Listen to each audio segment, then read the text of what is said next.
रात नहीं ख्वाब बदलता है, रात नहीं ख्वाब बदलता है, मंजिल नहीं कारवा बदलता है।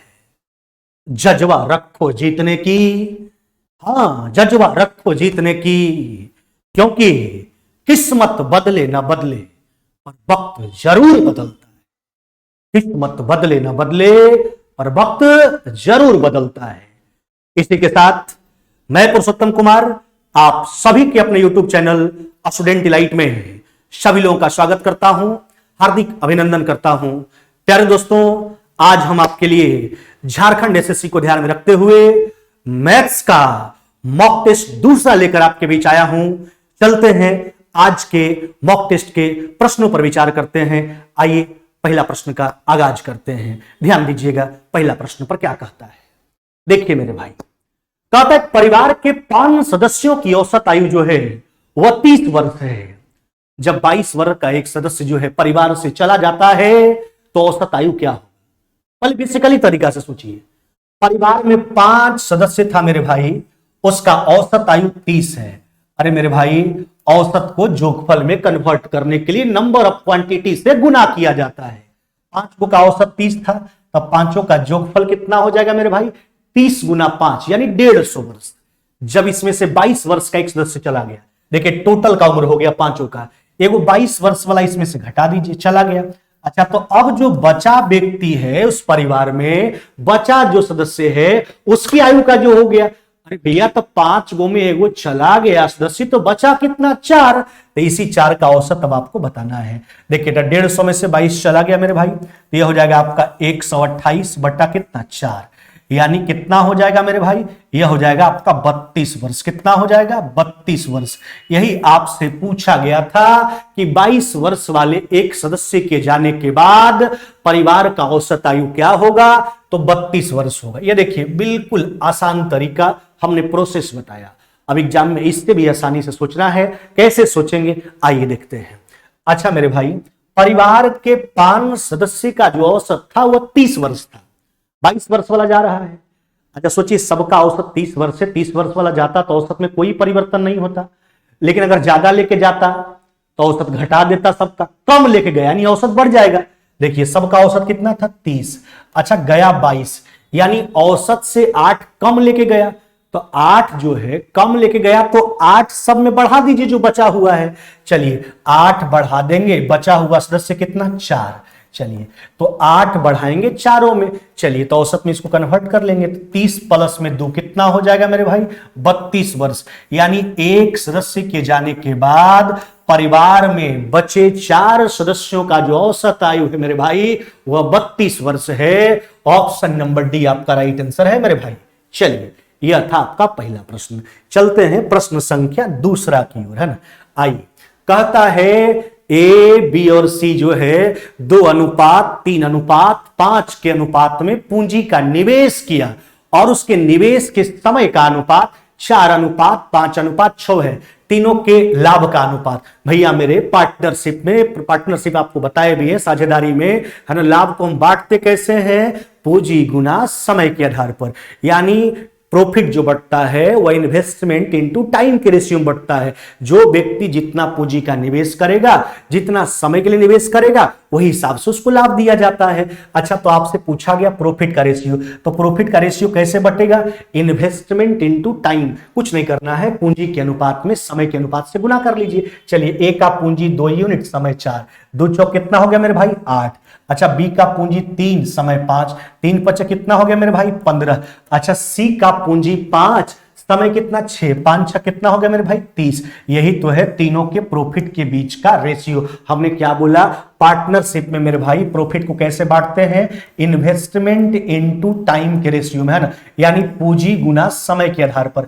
आपको प्रॉफिट का रेशियो चाहिए, हमने कुछ नहीं किया मेरे भाई, पूंजी के अनुपात में समय के अनुपात से हमने गुना कर लिया, प्रॉफिट का रेशियो आ गया। 8 15 कितना मेरे भाई? 30। 8 15 30, ऑप्शन नंबर सी आपका राइट आंसर है मेरे भाई।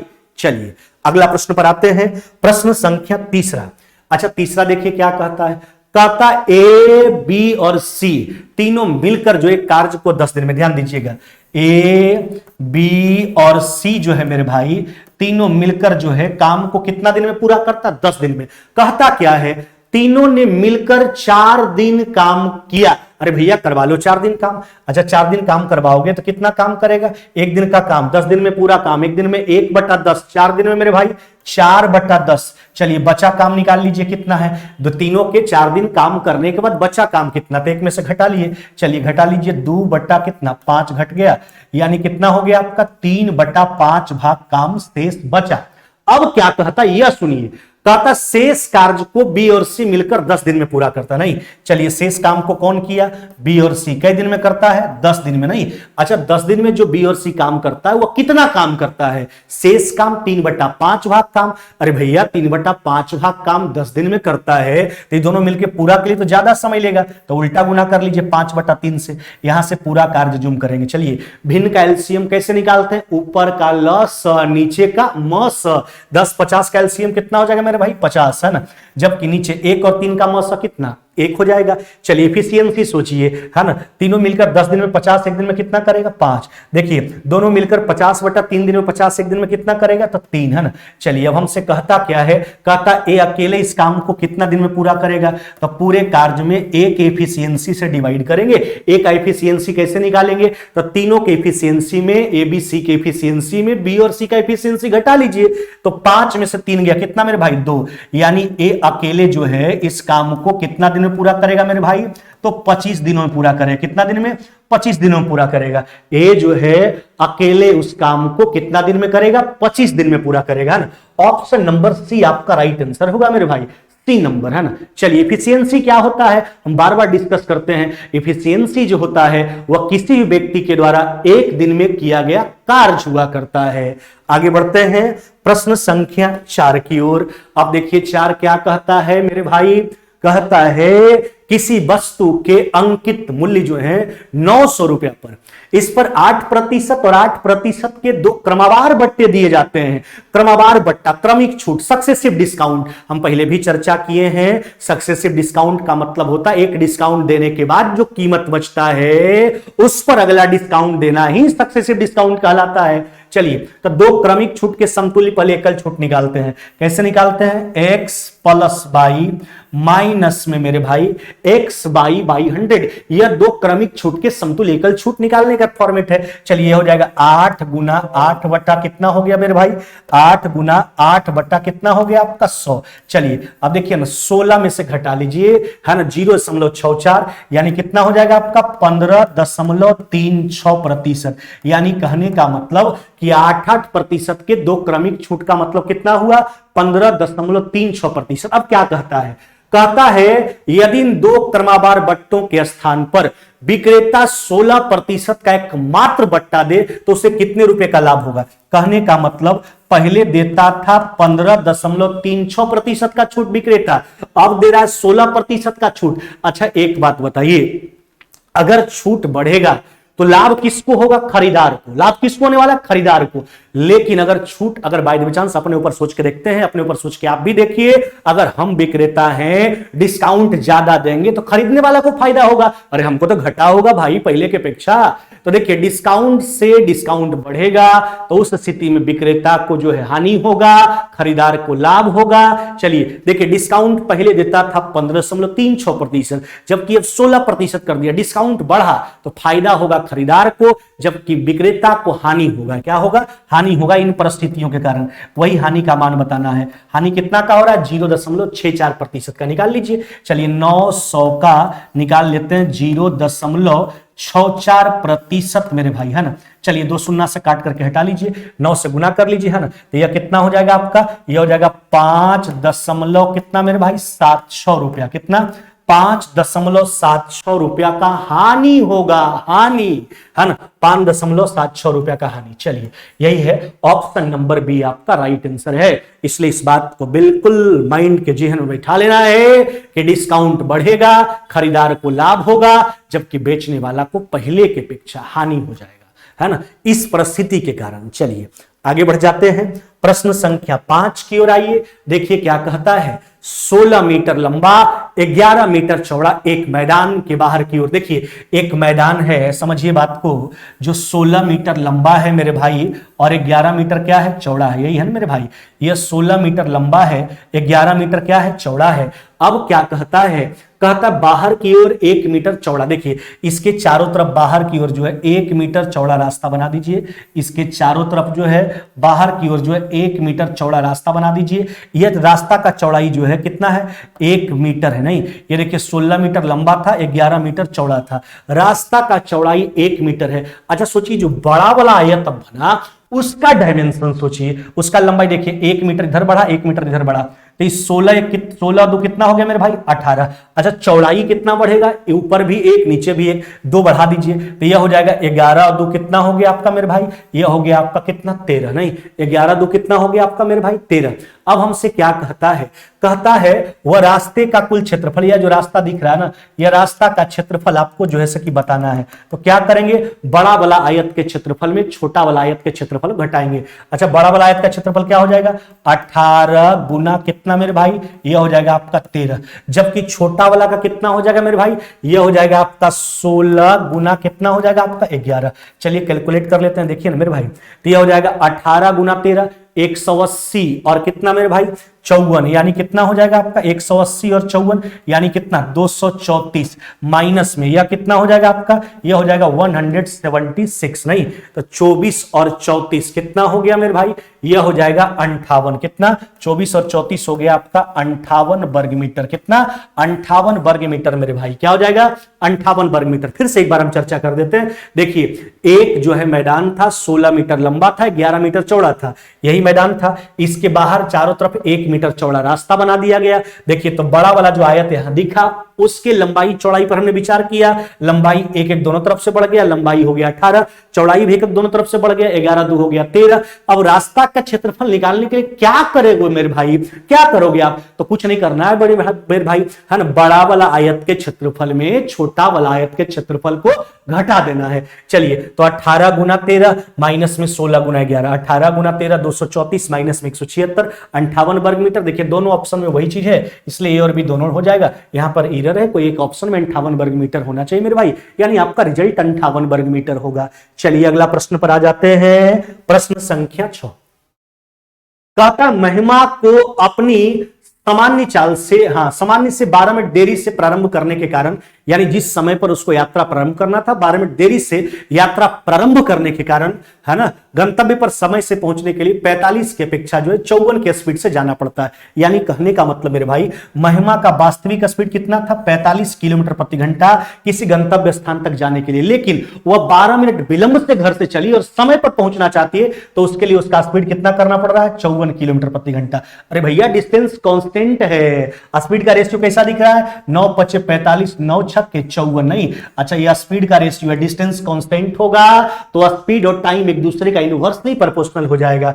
टाइम का रेशियो कैसा मेरे भाई, यह हो जाएगा 6 अनुपात कितना मेरे भाई, 5। अब खुद सोचिए ना आप, देखिए आखिरकार इसको स्पीड क्यों बढ़ाना चाहता है, क्योंकि ये घर से 12 मिनट विलंब से चली है। अगर विलंब से नहीं चलती तो 45 के स्पीड सही समय पर गंतव्य स्थान पर पहुंच जाती, यानी समय में डिफरेंस जो है, देखिए अगर शुरुआत में ही अगर 54 के स्पीड से चल दिया जाए, है ना, तो 12 मिनट पहले पहुंच जाती है ना, तो यानी समय में डिफरेंस 12 मिनट का है। अच्छा 12 मिनट को घंटा में क्या लिखोगे मेरे भाई, 12 बटा कितना 60।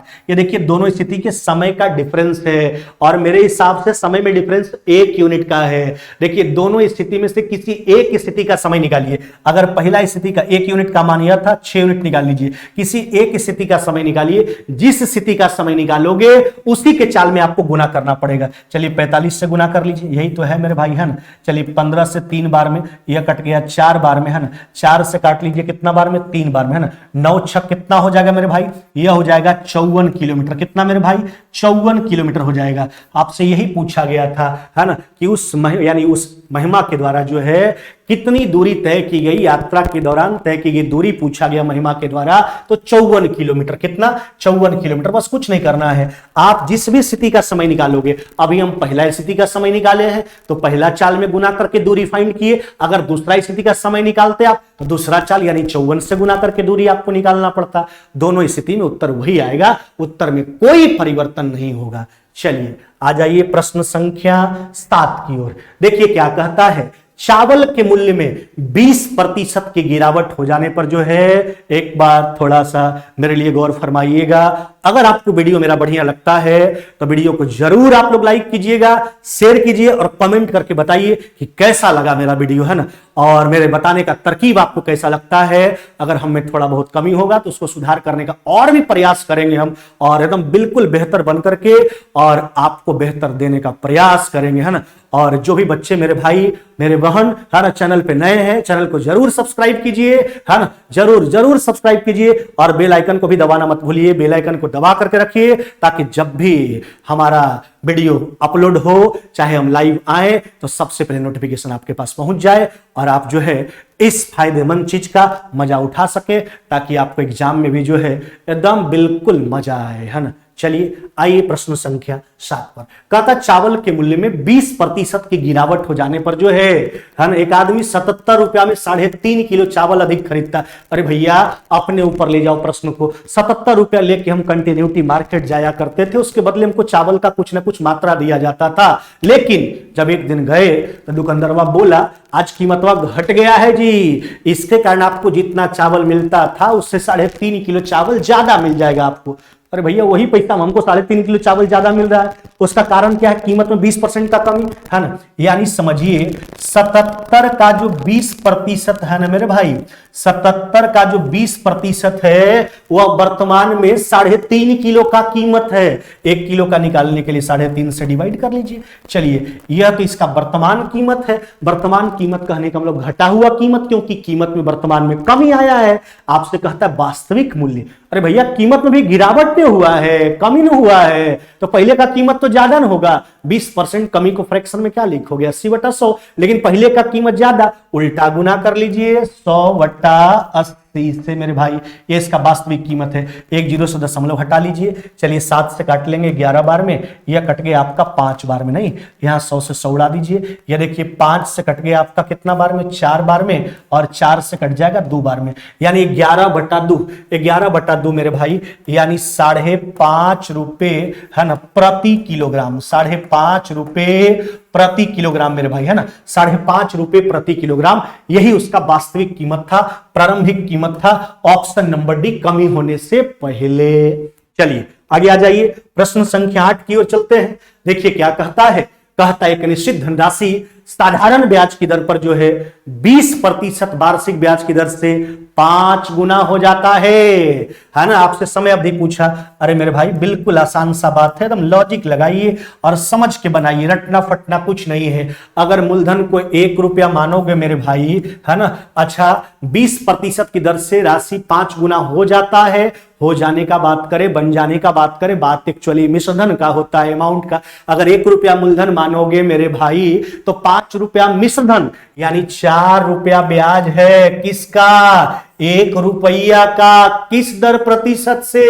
20% की दर से समय पूछा गया।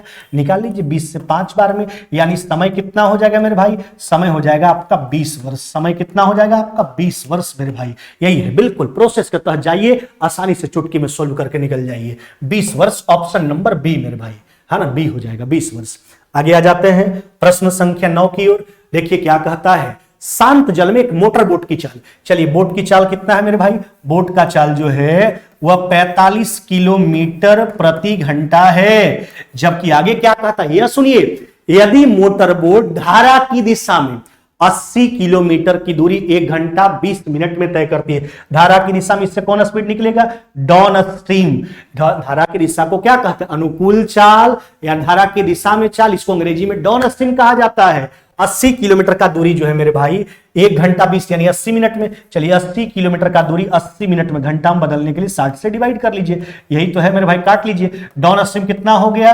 60 किलोमीटर प्रति घंटा। नहीं, अच्छा यह सोचिए, यह डाउन स्ट्रीम है, इसमें तो दोनों का चाल होगा, मोटर बोट का चाल साथ में धारा का चाल। तो अगर धारा निकालना तो 60 में से 45, स्ट्रीम निकल के आ जाएगा, तो 60 में से 45 घटा लीजिए, यानी कितना हो जाएगा धारा का चाल? 15 किलोमीटर प्रति घंटा मेरे भाई। अब क्या कहता है यह सुनिए, कहता है तो उतना ही दूरी मोटरबोट को धारा के प्रतिकूल यानी विपरीत अपस्ट्रीम में, है ना, तय करने में कितना समय लगेगा। यानी 80 किलोमीटर धारा के विपरीत जाएगा, चाल घटेगा, मोटरबोट का चाल, है ना, और माइनस में धारा का चाल। 45 में से 15 गया मेरे भाई, कितना हो जाएगा 30, काट के हटाइए, यानी 2.2/3 घंटा। इसको आप क्या लिख सकते हो मेरे भाई, 2 घंटा, 2/3 घंटा को मिनट में बदलने के लिए 60 से गुना करेंगे, यानी 2 घंटा 40 मिनट। कितना मेरे भाई, 2 घंटा 40 मिनट, है ना। चलिए ऑप्शन नंबर सी हो जाएगा, 2/3 में 60 से गुना कीजिएगा, 20 बार में कट जाएगा, 20 गुना 2 40, 2 घंटा 40 मिनट आपका राइट आंसर होगा, ऑप्शन नंबर सी मेरे भाई। चलिए आ जाते हैं अगला प्रश्न पर, प्रश्न संख्या 10 मेरे भाई। देखो 10 क्या कहता है, कहता एक दुकानदार धूप के चश्मे की जोड़ी 25% लाभ पर बेचता है। अरे भैया मान लेते हैं दुकानदार का क्रय मूल्य जो है वह 100 रुपया है, 25% लाभ पर बेचता है, यानी कितना में बेचता है 125 में। अब क्या कहता है यह सुनिए, अगर वो से 25% कम में खरीदता, हमने दुकानदार का क्रय मूल्य 100 माना, अगर 25% कम में खरीदता यानी कितना में खरीदता 75 रुपया, नहीं। और क्या कहता है, और 10 रुपया कम में बेचता तो इन परिस्थितियों में 40% का लाभ होता है। यह क्रय मूल्य पर 40% को क्या लिखोगे, 2 बटा कितना 5। अच्छा 75 का 2 बटा 5 कितना मेरे भाई, यानी 30। तो 75 रुपया क्रय मूल्य, 30 रुपया का लाभ, यानी कितना विक्रय मूल्य 105। अच्छा देखिए विक्रय मूल्य मेरे हिसाब से कितना घटता हुआ दिख रहा है आपको, 125 से 105, यानी 20 यूनिट घटता हुआ दिख रहा है, जबकि प्रश्न के हिसाब से विक्रय मूल्य कितना रुपया घट रहा है, 10 रुपया घट रहा है। जो 20 यूनिट का मान है, 1 यूनिट का मान निकाल लीजिए। आपसे क्या कहता है, धूप के चश्मे का जोड़ी का क्रय मूल्य पूछा गया, खरीद मूल्य, यानी यह 100 यूनिट आपको बताना है मेरे भाई। चलिए 100 यूनिट का मान निकाल लीजिए, यही तो है, 20 से काट लीजिए 5 बार में, यानी उसका कॉस्ट प्राइस कितना है मेरे भाई 50 रुपया। कितना 50 रुपया है, ऑप्शन नंबर बी आपका राइट आंसर है। उस धूप चश्मे की जोड़ी का कॉस्ट प्राइस कितना 50 रुपया, ऑप्शन नंबर बी मेरे भाई। चलिए आगे आ जाइए, प्रश्न संख्या 11 कहता है एक सौरबाई जो है अपनी पूंजी का क्रमशः 3:2 के अनुपात में जो है निवेश करते हैं। यदि कुल लाभ का 5% दान पात्र में जमा किया गया हो, इसके बाद जो है एक्स को कितना का लाभ हुआ, 8550 रुपया का लाभ हुआ है ना। तो हमसे कहता है कुल लाभ बताइए। देखिए पार्टनरशिप में आप पढ़े होंगे, जिस भी टीचर के माध्यम से पढ़े होंगे आपको बताया गया होगा, चाहे हमसे चाहे किन्हीं और से, है ना, कंसेप्ट आपको बताया गया होगा कि आप पार्टनरशिप में क्या देखते हो कि अगर कोई ट्रस्ट को कहीं दान देना हो और चाहे किसी मजदूर को पैसा पेमेंट करना हो मंथली, तो वह सब संपूर्ण लाभ में से किया जाता है। कोई एक व्यक्ति थोड़ी ये सब काम करेगा, उसके बाद जो लाभ बचता है उसको आपस में बांट दिया जाता है। देखिए तो 5% दान देने के बाद जो बचा होगा उसमें एक्स को लाभ हुआ होगा, तो देखिए एक्स का लाभ है, लाभ तो पूंजी के हिसाब से बटेगा। अच्छा एक्स का इन्वेस्टमेंट कितना था 3 यूनिट, नहीं। अच्छा तो दोनों का कुल लाभ कितना हो गया, 3 और 2 कितना 5। लेकिन यह समझिए यह तो वह लाभ है जो दोनों के बीच में बांटा गया है, उसके पहले लाभ का 5% दान पात्र में चला गया था, यानी जो लाभ बटान हुआ पूरे लाभ का 95% है। आपको संपूर्ण लाभ चाहिए यानी 100% निकालना है। था ही कितना प्रतिशत, 95 निकालना है आपको 100। चलिए 20 से काटिए, 20 25 100, यह काट लीजिए 19 बार में, 19 से काटो मेरे भाई, 19 कितना 3 बार में, अच्छा 4 बार में 76 और यह 450। 3 से काट लीजिए कितना बार में मेरे भाई, 3 से कट गया आपका कितना बार में 150 बार में, यही ना मेरे भाई। अच्छा और कुछ भाई, 19 से कट गया 19 चौक 76, है ना, और फिर 9 450 150। अच्छा कितना हो गया आपका 15, यानी कितना गड़बड़ तो नहीं हो रहा है भाई 20।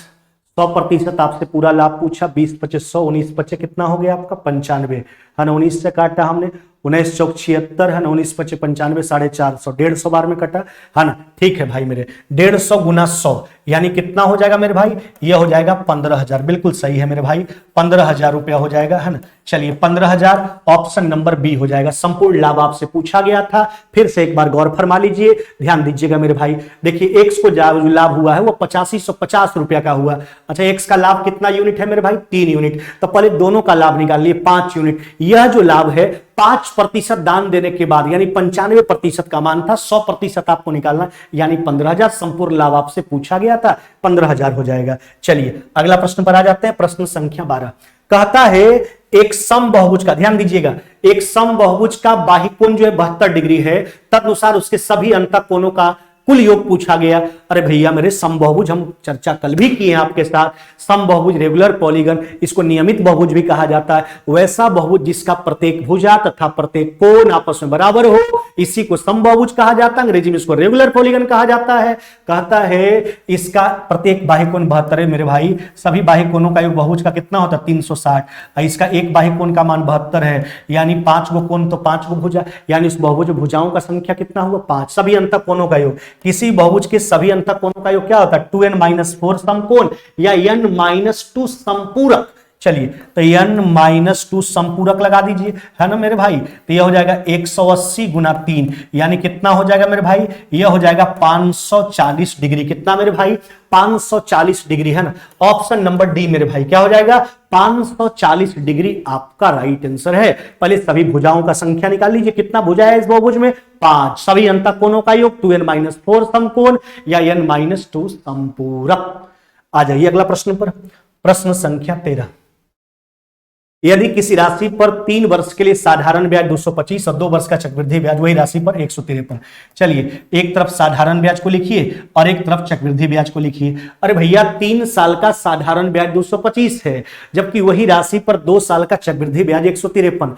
मेरे भाई साधारण ब्याज हर वर्ष का बराबर होता है। 3 साल का 225 यानी हर साल का 225 भागा 3 कितना 75 नहीं, तीसरा साल भी 75 होगा। तीसरा साल नहीं लिखते हैं क्योंकि कंपाउंड इंटरेस्ट 2 साल का दिया गया। आप जानते हो मेरे भाई पहला साल जितना साधारण ब्याज होता है उतना ही चक्रवृद्धि ब्याज होता है। हाँ दोनों ब्याज में बस फर्क यह है साधारण ब्याज में ब्याज पर ब्याज नहीं लगता है, लेकिन चक्रवृद्धि ब्याज का कैसा परंपरा है जिसमें ब्याज पर ब्याज लगा करता है। पहला साल साधारण ब्याज 75 तो चक्रवृद्धि ब्याज भी 75, लेकिन 2 साल मिला के 153, यानी अगला साल 75 प्लस में 3। चलिए यहां से इंटरेस्ट निकाल लेते हैं। अच्छा इन परसेंटाइल निकाल लेते हैं, दर प्रतिशत। अब देखो मेरे भाई पहला साल की अपेक्षा दूसरा साल चक्रवृद्धि ब्याज कितना बढ़ रहा है, तो बढ़ रहा है 3 रुपया। नहीं क्यों बढ़ा, क्योंकि चक्रवृद्धि ब्याज पर ब्याज लेते हैं। 3 रुपया ब्याज है, किसका ब्याज है 75 रुपया का एक साल में, 3 से 25 बार में, 25 से 4 बार में। रेट ऑफ इंटरेस्ट कितना हो गया आपका 4%। कितना मेरे भाई 4%। आपसे यह नहीं पूछा गया, कहता है मूलधन बताइए, प्रिंसिपल बताइए। चलिए मूलधन आपको बताना है यानी प्रिंसिपल बताना है। साधारण ब्याज के कंडीशन पर जाएंगे। एक साल का साधारण ब्याज से प्रिंसिपल निकालना आसान होगा। एक साल का 75 रुपया, एक साल का दर कितना 4। देखिए 75 रुपया ब्याज है जो 4% का मान है। प्रिंसिपल चाहिए 100% निकाल लीजिए, या 25 बार में कर लीजिए, है ना। तो 75 गुना 25 मेरे भाई, है ना। तो 1500 और कितना हो जाएगा 375, यानी प्रिंसिपल कितना हो जाएगा मेरे भाई 1875 रुपया। कितना 1875 रुपया हो जाएगा मेरे भाई, है ना। ऑप्शन नंबर सी हो जाएगा। क्या हो जाएगा मेरे भाई ऑप्शन नंबर सी।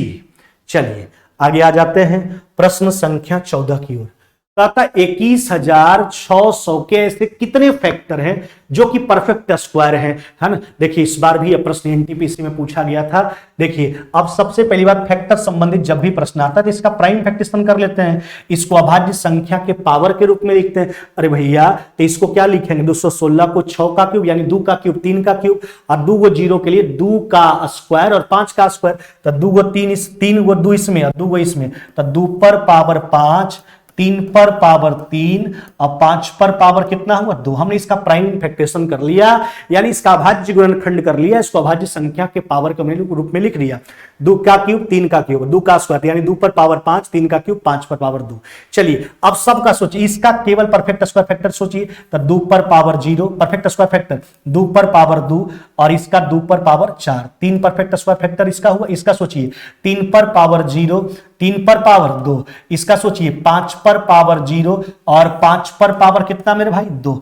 देखिए एक जो है यूनिवर्सल फैक्टर है और वह perfect square factor, perfect cube factor सारा होगा, है ना। इसलिए ए 2 पर पावर 0। और एक बात ध्यान रखिएगा परफेक्ट क्यूब फैक्टर अगर पूछे तो हर तीसरा पावर परफेक्ट क्यूब फैक्टर हुआ करता है, जैसे 2 पर पावर 0, 2 पर पावर 3, 2 पर पावर 6 स्क्वायर पूछा था। अब देखिए सबका देख लीजिए, इसका कितना हुआ 3, उसका कितना हुआ अगला का 2, फिर अगला का कितना 2, यानी 3 चौक कितना हो गया 12, यानी पूरे संख्या का perfect square number total perfect square factor कितना हो जाएगा 12। आपसे यही पूछा गया था 21,600 के ऐसे कितने फैक्टर हैं जो कि पूर्ण वर्ग हैं, यानी परफेक्ट स्क्वायर फैक्टर हैं 12। चलिए आगे आ जाइए प्रश्न संख्या 15। दिए गए चित्र में डी और बी जो है बीसी जो है ये पैरेलल है। अच्छा मेरे भाई सिंपल सा बात समझो, अगर यह पैरेलल है तो सबसे पहली बात देखिए दोनों त्रिभुज में आप देखिए जब दो समानांतर रेखा पे दोनों त्रिभुज में सबसे पहली बात कौन है, क्या है, कॉमन है। हम अगर बात कर लेते हैं त्रिभुज ए डी ई का, है ना, और त्रिभुज ए बी सी का, तो यह क्या हो जाएगा मेरे भाई, यह सिमिलर है। क्यों सिमिलर है, क्योंकि दोनों में कोण ए कॉमन है। उसके बाद आगे सोचिए डी और बी सी क्या है, पैरेलल है। अरे भैया जब दो समानांतर रेखा को एक तिर्यक रेखा प्रतिच्छेद करेगा तो संगत कोण यानी करस्पॉन्डिंग एंगल इक्वल होगा। देखिए यह भी कोण जो है आपका बराबर है, तो दो कोण बराबर हुआ, दोनों त्रिभुज का तीसरा अपने आप बराबर हो जाएगा। संगत कोण बराबर हुआ, त्रिभुज समरूप होगा, और जब समरूप होता है तो इसके संगत भुजाओं का अनुपात आपस में बराबर होता है, जबकि क्षेत्रफल जो होता है वह संगत भुजा के वर्ग के अनुपात के बराबर होता है। चलिए मेरे भाई एडी है 3 और बीडी कितना था आपका 5। एसी देखिए, एसी जो पूरा आपका था वह कितना था 4.8, जबकि एडी और बीडी का रेशियो दिया गया था 3:5। आपसे ए ही पूछा, संगत भुजा का रेशियो बराबर कीजिए, यानी लिख सकते हैं मेरे भाई, लिखेंगे एडी और बटा ए बी, है ना, बराबर में क्या लिखेंगे ए और बटा क्या लिखेंगे AC। चलिए रख दीजिए मान, एडी का मान हुआ आपका कितना 3 और पूरा ए बी 3 और 5 कितना हुआ 8, है ना, बराबर में ए, जबकि पूरा AC का मान कितना हुआ 4.8, यही तो है। इसको 0.6 बार में काट लीजिए, अतः ए बराबर कितना हो जाएगा मेरे भाई, यानी 1.8 सेंटीमीटर। यही है मेरे भाई, ए का मान कितना 1.8 सेंटीमीटर मेरे भाई। ऑप्शन नंबर डी मेरे भाई, ऑप्शन नंबर डी हो जाएगा मेरे भाई, है ना। चलिए आगे आ जाते हैं, अगला प्रश्न की ओर चलते हैं, प्रश्न संख्या 16। तो आता है एक सम त्रिभुज यानी समबाहु त्रिभुज का बात किया गया, इक्विलैटरल ट्रायंगल का बात किया गया। कहता है इसकी परिवृत्त का त्रिज्या 8 है, तो इसके अंतःवृत्त का त्रिज्या, सिंपल बात समझिए, समबाहु त्रिभुज के अंतःवृत्त की त्रिज्या और बाह्यवृत्त की त्रिज्याओं के बीच का रेशियो जो होता है वह 1:2 होता है मेरे भाई, है ना। समबाहु त्रिभुज के अंतःवृत्त का त्रिज्या a/2√3 है ना, और जबकि बाह्यवृत्त का त्रिज्या a/√3 हुआ करता है। अतः रेशियो जो होता है, क्या बोले, समबाहु त्रिभुज के अंतःवृत्त का त्रिज्या a/2√3 जबकि बाह्यवृत्त का त्रिज्या a/√3 होता है। अतः इसके अंतःवृत्त और बाह्यवृत्त की त्रिज्याओं के बीच का रेशियो 1:2, यानी कहने का मतलब बाह्यवृत्त का त्रिज्या अंतःवृत्त का दुगना, अतः अंतःवृत्त का त्रिज्या बाह्यवृत्त का आधा। देखिए तो बाह्यवृत्त का अगर 8 है तो अंतःवृत्त का आधा यानी कितना मेरे भाई 4 सेंटीमीटर। आसान है लेकिन कई एक बार एग्जाम में आ चुका है। अंतःवृत्त का त्रिज्या दे, बाह्यवृत्त का पूछे दुगना कर दीजिए, बाह्यवृत्त का दे, अंतःवृत्त का पूछे आधा कर दीजिए, है ना। समबाहु त्रिभुज के अंतःवृत्त और बाह्यवृत्त की त्रिज्याओं के बीच का रेशियो, है ना, 1:2। चलिए आगे आ जाइए, प्रश्न संख्या 17। प्राथमिक विद्यालय में 3 अध्यापन कक्ष, 1 नंबर 2 नंबर 3 है, 1 2 3 है। चलिए कौन कौन है, 1 2 और कितना मेरे भाई 3। अब क्या कहता सुनिए, 1 और 2 में जो लड़का है उसके संख्याओं के बीच का रेशियो कितना है 2 3, जबकि 2 3 में जो लड़का है उसके बीच का रेशियो 7 और कितना 9। इसको मर्ज कर लीजिए, मर्ज करने का बहुत तरीका है। देखिए मर्ज करने के लिए जिसके बगल में खाली वहां भर दीजिए उसी से। अब देखिए इसको गुना कर लीजिए, तो यह हो जाएगा 14:21 कितना हुआ आपका 27। नहीं, अब आप देखो कहता है तीनों अध्यापन कक्षों में लड़कों का कुल संख्या तीनों मिलाकर के कितना मेरे भाई, तीनों मिलाकर के 124, जो मेरे हिसाब से यूनिट के तौर पर कितना है, जोड़ो मेरे भाई, 35 27 62 यूनिट का मान है। कितना का 62 यूनिट बराबर 124, 1 यूनिट का मान हमने निकाल लिया मेरे भाई। कहता कक्षा 3 में लड़कों का संख्या पूछा मेरे भाई। अरे भैया 3 में 27 यूनिट है, निकाल लीजिए आराम से 27 यूनिट। चलिए 62 से 2 बार में 27 गुना 2 कितना मेरे भाई 54, यही पूछा गया था, है ना। कक्षा 3 में लड़कों का संख्या बताइए, ये 54 है मेरे भाई, है ना। चलिए 54 ऑप्शन नंबर ए मेरे भाई, है ना, ए नंबर मेरे भाई, है ना। चलिए आप लोग को वीडियो अगर बढ़िया लगे तो बिल्कुल बिल्कुल एकदम लाइक कीजिए, शेयर कीजिए एकदम फटाफट मेरे भाई। चलिए आ जाइए प्रश्न संख्या 18 की ओर चलते हैं। चलिए आपको जो भी चाहिए और अगर डिफिकल्ट क्वेश्चन चाहिए और बेहतर क्वेश्चन चाहिए, आप लोग कमेंट करके बताइए किस प्रकार का क्वेश्चन आपको चाहिए, हर तरह का उपलब्ध कराएंगे और बिल्कुल आसान तरीका से सोल्व करवाएंगे। देखिए क्या कहता है, कहता 100 मीटर ऊंचे टावर के सिर से सुमित एक नाव को टावर की ओर बढ़ते हुए देखता है। देखिए यहां समझिए, 100 मीटर ऊपर से जो है ना, सुमित जो है एक नाव को टावर की ओर बढ़ते हुए देखता है और उसका अवनमन कोण जो है ना 30 डिग्री के अवनमन कोण पर देखता है। कुछ समय बाद अवनमन कोण हो जाता है 60। पहले 30 डिग्री के कोण पर देखता है, अब हो जाता है 60 डिग्री के अवनमन कोण पर। यह देखिए 30 डिग्री और यह हो गया आपका 60 डिग्री का अंतर कोण को बराबर कर लीजिए। देखो मेरे भाई, पहले उन्नयन अवनमन का हम मामला क्लियर कर देते हैं। देखिए दोनों में फर्क है। देखिए संख्यात्मक रूप से दोनों कोण आपस में बराबर है, लेकिन कंसेप्ट अलग अलग है मेरे भाई। उन्नयन क्या होता है, अवनमन कोण क्या होता है, समझिए। उन्नयन यानी एंगल ऑफ एलिवेशन। एलिवेशन का मतलब क्या होता है, उठा हुआ। देखो मेरे भाई, जब ऑब्जर्वर नीचे हो, अगर हम देखने वाला है, ऑब्जर्वर है और ऑब्जेक्ट ऊपर हो, तब ऑब्जर्वर को ऑब्जेक्ट को देखने की स्थिति में जो ऑब्जर्वर की आंख पर कोण बनता है तो उसको कहा जाता है उन्नयन कोण। क्या बोले, जब ऑब्जर्वर प्रेक्षक नीचे हो, वस्तु ऊपर हो, तब वस्तु को देखने के लिए प्रेक्षक की आंख पर जो कोण बनता है वह कहलाता है उन्नयन। अवनमन इसका उल्टा। अवनमन कोण को अंग्रेजी में कहा जाता है एंगल ऑफ डिप्रेशन। डिप्रेशन का मतलब दबा हुआ। इस स्थिति में ऑब्जर्वर ऊपर, ऑब्जेक्ट नीचे। अब देखिए, प्रेक्षक को वस्तु को देखने की स्थिति में जो कोण प्रेक्षक की आंख पर बनता है वह कहलाता अवनमन। तो उन्नयन का मतलब उस स्थिति में ऑब्जर्वर नीचे, ऑब्जेक्ट ऊपर, तब ऑब्जेक्ट को देखने के लिए जो कोण बना वह कहलाए उन्नयन। अवनमन क्या होता है, ऑब्जर्वर ऊपर, ऑब्जेक्ट नीचे, उस स्थिति में ऑब्जेक्ट को देखने के लिए ऑब्जर्वर की आंख पर जो कोण बना वह कहलाया अवनमन। यह अवनमन था भाई। चलिए, एक अंतर कोण को हमने बराबर कर लिया। आपसे कहता है इस दौरान नाव के द्वारा तय किया गया दूरी, यही दूरी तय है, हम इसको आराम से रेशियो में बदल लेंगे। देखो मेरे भाई, कोण को सेटिस्फाइड कर पाओ। tan 60 का मान कितना, √3, तो यह हो जाएगा आपका 1 भाई। अच्छा, tan 30 1/√3, लंब आपका √3 है, तो इसको कितना लेना होगा भाई, 3 है ना। इसका मतलब यह लंबाई कितना हो जाएगा, 2। अब आइए प्रश्न पर। अच्छा, टावर का ऊंचाई प्रश्न से कितना दे रखा था, 100 मीटर। कितना दे रखा था, 100। जो मेरे हिसाब से कितना दिख रहा है, √3 यूनिट। कितना दिख रहा है, √3 यूनिट। √3 यूनिट बराबर 100। आपसे तय किया गया दूरी यानी 2 यूनिट का मान पूछा है, यानी 200/√3। अगर इतना नहीं दिया, इससे संतुष्ट या नहीं है, √3 से ऊपर नीचे गुना कर लीजिए भाई। तो √3 से गुना कीजिएगा तो यह हो जाएगा 200, √3 नीचे हो जाएगा 3 मीटर। यही मेरे भाई 200√3/3 मीटर है ना। 200√3/3 मीटर, ऑप्शन नंबर ए मेरे भाई, है ना, ऑप्शन नंबर ए। चलिए आगे चलते हैं। प्रश्न संख्या 19 कहता है पानी और दूध का एक मिश्रण 40 लीटर का है, इसमें 10% पानी है। कहता है इसमें अब कितना पानी मिलाएं ताकि मिश्रण में पानी का परसेंटाइल 20। देखिए, पानी मिला रहे हो, दूध के मान में कोई परिवर्तन, इसलिए दूध को पकड़ लीजिए आराम से। देखिए प्रोसेस पहले सिखा देते हैं। 40 लीटर का मिश्रण था, 10% पानी है, इसका मतलब दूध कितना हो जाएगा, 90 मेरे भाई। कितना पानी और मिलाए, मान लेते हैं 1 लीटर पानी और मिला रहे हैं। पानी मिलाओगे भाई तो पानी का पर्सनल मात्रा तो बढ़वे करेगा, मिश्रण भी बढ़ जाएगा। 40 + 1 हो गया। अब देखिए पानी उसमें 20 है तो दूध कितना हो जाएगा, 80। देखिए दूध का पहले वाला मात्रा, बाद वाला मात्रा दोनों बराबर होगा मेरे भाई। क्यों, क्योंकि दूध के मान में कोई परिवर्तन नहीं हुआ, इसलिए दूध को हमने पकड़ के बराबर कर लिया 2। देखिए 2 से काट लीजिए 45 बार में, 45 में से 40 घटा लीजिए। x बराबर कितना मेरे भाई, 5 लीटर। कितना पानी मिलाएंगे तो 5 लीटर, ऑप्शन नंबर बी मेरे भाई। ये देखिए बिल्कुल बाई प्रोसेस हमने बताया, एलिगेशन से बना सकते हैं आप। चलिए, पानी का चर्चा हर जगह। पानी का परसेंटाइल पहले कितना था, 10। पानी मिला रहे हो बाद में तो उसमें तो पानी मिलाइए तो 100% पानी होगा। चलिए, और मिश्रण के बाद पानी कितना हो गया आपका मेरे भाई, यह हो गया आपका 20%। कितना, 20%। चलिए क्रॉस कीजिए, घटाइए। 100 में से 20 गया कितना मेरे भाई, 80। 20 में से 10 गया 10, यानी 8 अनुपात कितना मेरे भाई, 1। पहले का मिश्रण का मात्रा दिया है, कितना दिया है, 40 लीटर, जो 8 यूनिट का मान है। नहीं, आपसे बाद वाला पूछा 1 यूनिट, यानी 5 बार में काट लीजिए, यानी कितना हो जाएगा, 5 लीटर। कितना, 5 लीटर, यही पूछा गया था।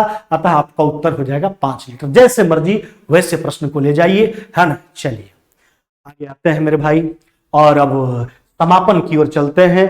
लास्ट प्रश्न है आज के मॉक टेस्ट का, है ना। चलिए मेरे भाई, P माइनस में 1/P बराबर √7 है भाई। PQ माइनस में 1/PQ। अरे भैया दोनों बात देख लीजिए।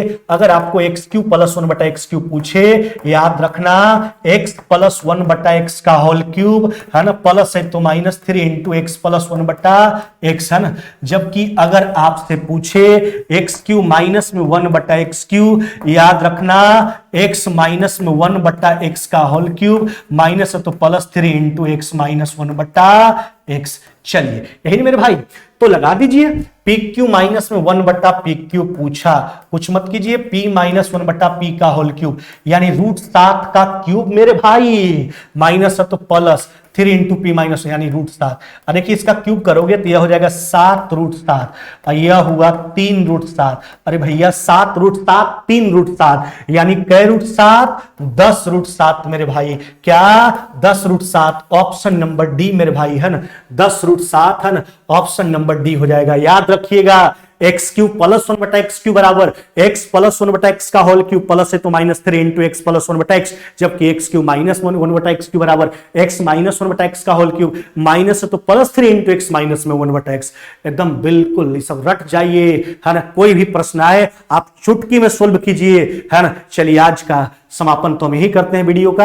अगर आपको वीडियो बढ़िया लगा हो, बार बार हम बोलते आ रहे हैं, जरूर वीडियो को लाइक कीजिए और शेयर कीजिए। और जो भी मेरे प्यारे भाई बहन दोस्त, है ना, चैनल पे नए हैं, चैनल को जरूर सब्सक्राइब कीजिए और साथ में बेल आइकन को भी दबा लीजिए। आज के वीडियो में बस इतना ही, फिर मुलाकात होगी नेक्स्ट वीडियो में। तब तक लेते हैं विदा। जय हिंद, जय भारत।